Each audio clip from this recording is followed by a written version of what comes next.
شہد کے بارے میں امام ابن قیم رحمہ اللہ نے طب نبوی میں جو اس کے فوائد ذکر کیے ہیں ان میں سے چند میں آپ کے سامنے رکھتا ہوں۔ ابن قیم رحمہ اللہ فرماتے ہیں کہ شہد کا استعمال کرنا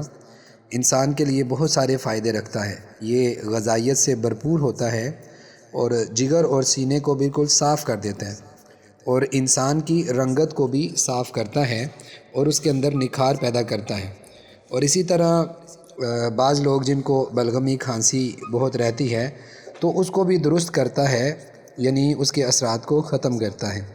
اور اسی طرح اگر اس کو روغن گل کے اندر جو ہے وہ ملا کر استعمال کریں، گرم گرم استعمال کریں، تو وہ کہتے ہیں کہ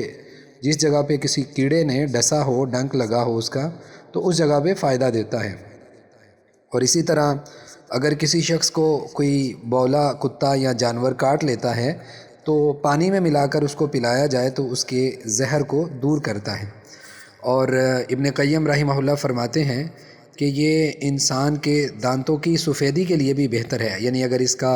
پیسٹ بنا لیا جائے اور پیسٹ کے طور پہ استعمال کیا جائے تو دانتوں کے اندر چمک اور سفیدی میں اضافہ کرتا ہے، اور انسان کے معدے کو اور آنتوں کو اور جگر کو جو مسائل درپیش ہوتے ہیں اس میں معاون ثابت ہوتا ہے اور ان مسائل کو دور کرتا ہے۔ خصوصاً معدے کے اندر اگر زخم ہو جاتے ہیں تو زخم جو ہیں ان کو ان کے ٹانگ کے طور پہ کام کرتا ہے، اور اسی طرح معدے کو جتنی معتدل گرمی چاہیے ہوتی ہے اتنی گرمی معدے تک پہنچا دیتا ہے۔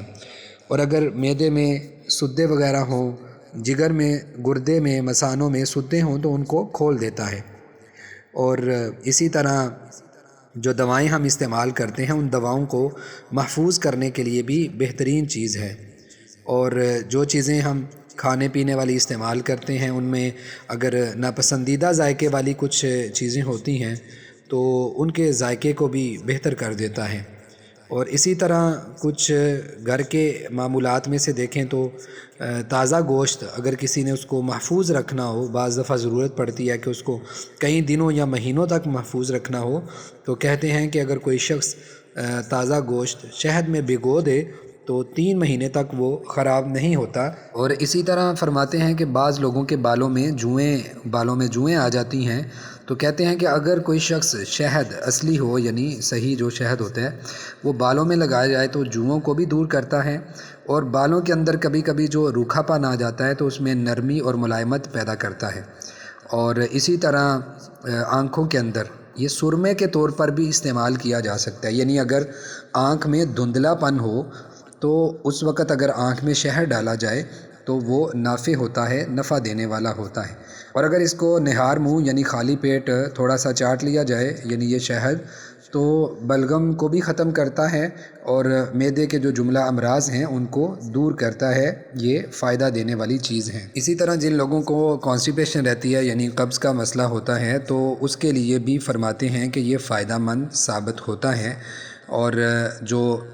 پیٹ کے جملہ امراض میں جیسے یہ بھی چیز آتی ہے تو یہ اس میں فائدہ دینے والی چیز ہے۔ تو یہ ایک غذا کے طور پر بھی استعمال ہوتا ہے اور دوا کے طور پر بھی استعمال ہوتا ہے، اور اس کے ساتھ ساتھ یہ گرمی کے موسم میں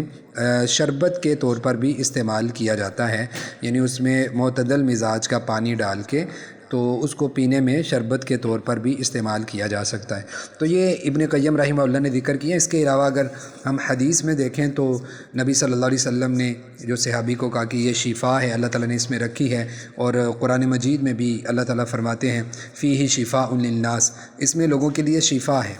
تو جس چیز کو اللہ تعالیٰ نے یا رسول اللہ صلی اللہ علیہ وسلم نے شفا کہا ہو تو اس میں ہمیں یقین ہونا چاہیے کہ اللہ تعالیٰ نے پھر اس میں شفا رکھی ہے۔ جیسے کہ ابن ماجہ کی حدیث بھی ہے، آپ نے فرمایا علیکم بالشفاءین العسل والقرآن، تم 2 شافی دواؤں سے شفا حاصل کیا کرو، ایک شہد اور دوسرا قرآن۔ قرآن کے اندر بھی اللہ نے شفا رکھی ہے، اس کو پڑھ کے آپ دم بھی کر سکتے ہیں، ویسے بھی پڑھیں،